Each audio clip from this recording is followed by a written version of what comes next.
So we talked about the bird flu outbreak raising egg prices, but it's also taking toll on some of our most iconic wildlife. So across the country, the bird flu has now killed nearly 40 bald eagles. Tom is live at Liberty Wildlife this morning with details on really how it's affecting them. Hey, Tom.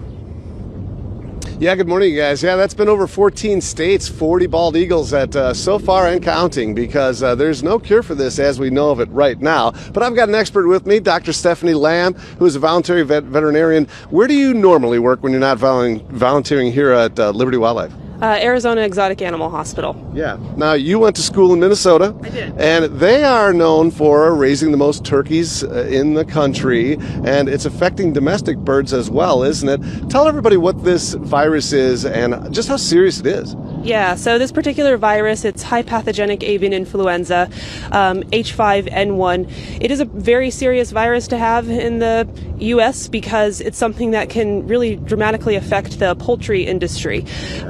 And so far, it's already affected 39 million birds. Wow. When it comes to poultry, and it's also in wildlife as well.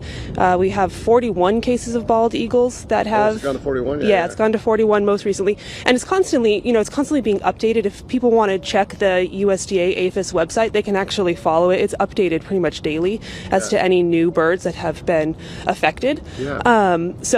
Yeah, well, we're out here at Liberty Wildlife, and there's my buddy Aurora with Joe, his handler, and Aurora is the most amazing bird. Now, Aurora was found in Wisconsin, I believe. It has, it's missing an eye, so they've been using it out. You might have seen Aurora out at the Renaissance Festival. She's a real community bird. But why is it affecting bald eagles, Doc?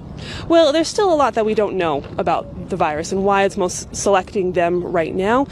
So far, the other birds of prey that it's been hitting is great horned owls, snowy owls, Cooper's hawks, and red-tailed hawks, but they're actually in much less numbers than the bald eagles. And interestingly, I don't think there's even been a case of a golden eagle affected yet. So we're still learning about it. It's one of those diseases that's hard to really know a lot about in wildlife because monitoring wild populations is a little bit more difficult. Yeah. So we just have, unfortunately, the data of what happens after they get into a rehab setting or after they pass away. Yeah. How has migration affected this? It really hasn't come out west yet, has it? No, and everybody's still monitoring for it to be coming out west, but migration really is the reason that it's here. It originated out in Eurasia, this particular strain, and came over with migratory birds on the East Coast, and then slowly made its way across, and it still has a lot yet to be determined about how it's going to affect birds here in the U.S. as far as migration goes, what's going to happen with those numbers of species. How is it transmitted, and will it affect humans? Okay, great question. So it's transmitted both by oral secretions, respiratory secretions, but also in the feces as well. So birds can pass it in their droppings, another bird can come in contact with it that way. As of right now, for it affecting humans, that is a concern that it could affect people, but there are no U.S. cases to date for this particular strain.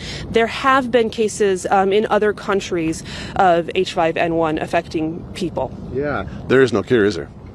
Not that is known currently. Yeah. Dr. Stephanie Lamb, thank you so much. Volunteer out here at Liberty Wildlife, you guys. Went to school in Minnesota. The thing about Minnesota is that, like I said, they raise the most turkeys in the country. So if one bird in a flock gets this flu, they have to eliminate the entire flock. So that's been tough. And you know, who else is affected are zoos. The Columbus Zoo, the Kansas City Zoo, they've taken some of their birds off of display and put them in the back barns just to be safe. Oh, yeah. Interesting. That makes sense. Yeah, it does. Yeah, because humans, they're in contact with people all the time. Yeah, they are. Thank you, Tom. Thank you. That bald eagle is so beautiful. Right.